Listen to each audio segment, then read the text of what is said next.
تم کو بھی اگر موت آنی ہے تو تم پہلے فرشتوں کو دیکھنے لگ جاؤ گے، لیکن بتا نہیں سکتے کسی کو۔ موت سے تھوڑی دیر پہلے فرشتے قریب آ جاتے ہیں۔ پہلے جماعت فرشتوں کی آتی ہے، پھر ملک الموت آتے ہیں۔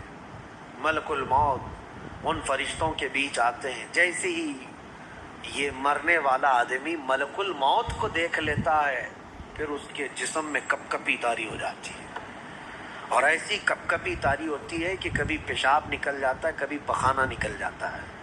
اکثر دیکھنا مرنے والوں کی نجاست نکل جاتی ہے۔ ملک الموت کو وہ بہت قریب سے دیکھتا ہے، اور ان کی دو شکلیں ہیں۔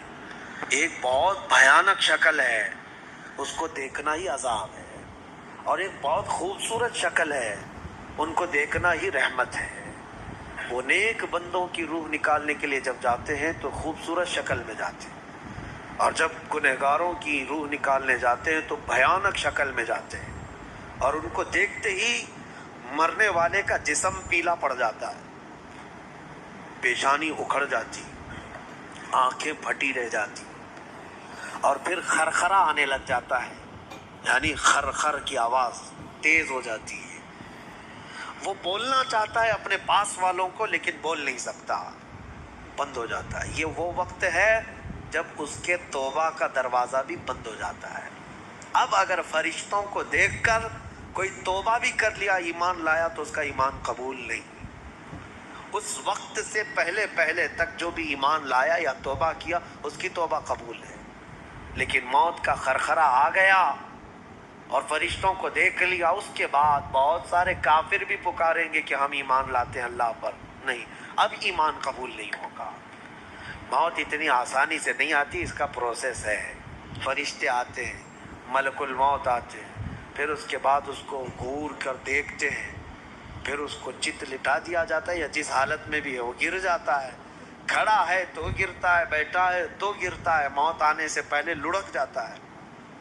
یہ ضروری بھی نہیں ہے کہ آج میں اپنے آپ کو سنبھال کر بیٹھا ہوں، اگر میری موت آنی ہے اسی کرسی سے گر جاؤں، اسی جگہ سے ہم گر جائیں، اور اس کے بعد ملک الموت روح کھینچنا شروع کرتے ہیں، پیروں کے ناخنوں سے لے کر ہاتھوں کے ناخنوں سے لے کر اس کے جسم کے ہر حصے سے لے کر ناک تک کھینچتے ہوئے لاتے ہیں، اور اس کے بعد جب پوری روح نکل جاتی ہے، وہ لے کر کے چلتے رہتے ہیں، اور مردہ ان کو جاتے ہوئے دیکھتا رہتا ہے۔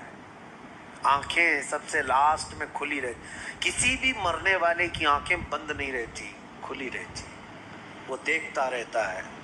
اسی لیے حدیث پاک میں ہے، جب کسی کی روح نکل جائے تو سب سے پہلے تم اس کی آنکھیں بند کر دو، ہمیں بند کرنا ہوتا ہے، اور اس کے بعد منہ بھی کھلا رہ جاتا ہے، منہ اوپن رہ جاتا ہے، فرمایا گیا منہ کو دبا کر بند کر دو۔ یہ سب نشانیاں ہیں میرے عزیزوں موت کی سختیوں کی۔ آپ کو پتہ ہے جب رسول کریم صلی اللہ تعالیٰ علیہ وسلم کی وفات آئی، اللہ اکبر، نزع کا عالم اتنا سخت تھا کہ بار بار حضور اکرم صلی اللہ علیہ وسلم کو پورے پانی کے مٹکے انڈیل دیے جا رہے تھے، 3 مٹکے حضور پر انڈیل دیے گئے موت سے پہلے، اور حضور اس کے بعد تھوڑا آرام محسوس کرتے، اور پھر شدت کا بخار، اور وہ آخری وقت تھا جب حضرت فاطمہ آپ کے پاس آئی تھی، حضور نے ان کے کان میں بتا دیا، وہ رونے لگ گئی۔ کیا کہا تھا؟ حضرت فاطمہ کہتی ہیں حضور نے فرمایا، اے فاطمہ اب میں جا رہا ہوں، میرا آخری وقت ہے۔ پھر ایک دوسرے کان میں ان سے کہا، میرے خاندان میں سے سب سے پہلے تم مجھ سے ملنے والی۔ آج یوم فاطمہ بھی ہے، سیدہ کائنات کا آج یوم وصال ہے، 4 رمضان المبارک۔ تو رسول کریم صلی اللہ تعالیٰ علیہ وسلم حضرت عائشہ صدیقہ کے سینے سے سر لگا کر لیٹے ہوئے تھے۔ حضرت عائشہ فرماتی ہیں، سنو، مجھے پتہ ہی نہیں تھا، حضور حضرت عائشہ سے زیادہ محبت کرتے تھے، اسی لیے آخر وقت میں حضرت عائشہ کے ہی حجرے میں رہنے لگے، باقی دوسری بیویوں کیا نہیں جاتے۔ حضرت عائشہ کہتی، میں حضور اکرم صلی اللہ تعالیٰ علیہ وسلم کو کبھی مسواک دے رہی، کبھی پانی کے چھڑکاؤ کر رہی۔ تھوڑی دیر کے بعد حضور اکرم صلی اللہ تعالیٰ علیہ وسلم لیٹے لیٹے اسی طرح رہ گئے۔ حضرت عائشہ کہتی ہے، میرے سینے پر حضور کا سر تھا، وہ اتنا بھاری ہو گیا، مجھے لگتا تھا کہ میری پسلیاں ٹوٹ جائیں گی، یہ حضرت عائشہ کہتی ہیں مجھے ایسا لگتا تھا کہ میری پسلیاں ٹوٹ جائیں گی. ہوا کیا تھا؟ حضرت عائشہ فرماتی ہیں دروازے پر جبرائیل امین آئے. روح نکلنے سے پہلے کی بات ہے. حضرت عائشہ فرماتی ہیں حضور کے پاس جبرائیل آخری بار آئے. وہ غمگین حالت میں آئے یا جس حالت میں ہو. حضرت رسول کریم صلی اللہ علیہ وسلم سے عرض کرنے لگے یا رسول اللہ دروازے پر موت کا فرشتہ کھڑا ہے, آپ کی اجازت چاہتا ہے, اگر آپ اجازت دے دیں تو آئے گا اور آپ کی روح پاک کو اللہ کے حضور لے جائے گا. اور یا رسول اللہ آج سے پہلے اس فرشتے نے کسی سے اجازت نہیں لی اور قیامت تک کسی کی روح نکالنے کے لیے وہ اجازت لے گا بھی نہیں. یہ صرف رسول پاک کی خصوصیت تھی. حضور نے فرمایا آنے دو.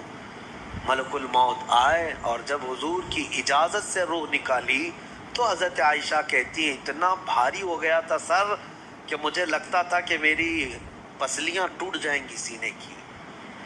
اور اس کے بعد حضرت عائشہ فرماتی ہیں میں نے حضور کے سر مبارک کو نیچے کی طرف کیا, مجھے پتہ بھی نہیں تھا کہ حضور کا انتقال ہوا. میں حضور اکرم صلی اللہ علیہ وسلم سے باتیں کرنے میں مصروف تھی. اسی میں حضرت ابو بکر صدیق حجرے میں آئے. پوچھا عائشہ کیا حال ہے حضور کا؟ حضور اکرم صلی اللہ علیہ وسلم کو دیکھا حضرت ابو بکر نے اور پیشانی مبارکہ پر ہاتھ رکھا تو وہ بہت ٹھنڈی تھی. ماتھے کو بوسہ دیا اور ایک آہ بھری اور ایک جملہ کہا تھا یا رسول اللہ ایک بار موت آنی تھی وہ آپ پر آ گئی, اب موت کی سختی اللہ دوبارہ کبھی آپ کو نہیں عطا کرے گا. موت کی سختی کیونکہ حضور کو انہوں نے دیکھا تھا, کئی دنوں سے تکلیف تھی. 13 دن تک حضور پاک صلی اللہ علیہ وسلم کو تکلیف تھی. 13 دن تک. حضرت ابو بکر کہتے ہیں یا رسول اللہ اب موت کی سختی دوبارہ کبھی نہیں آئے گی, جو اللہ کا وعدہ تھا وہ پورا ہو گیا.